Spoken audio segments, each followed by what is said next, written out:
จำอะไรได้บ้างไหมเกี่ยวกับฉันคนเก่า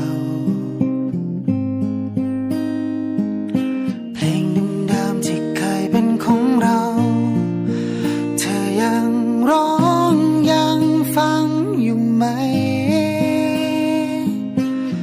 ไม่รู้ว่าความรู้สึกในตอนที่มันดึกๆเธอยังเหงาวันเก่าๆอยู่ไหมไม่รู้ว่าภาพแววตาที่เธอได้เคยมองมาจะเปลี่ยนไปสักแค่ไหนนอกจากชื่อฉันมีสิ่งอื่นอีกไหมที่เธอยังใส่ใจและพอจำมันได้อยู่เศษจากความรักยังเหลือไหมก็ไม่รู้ในความทรงจำเธอ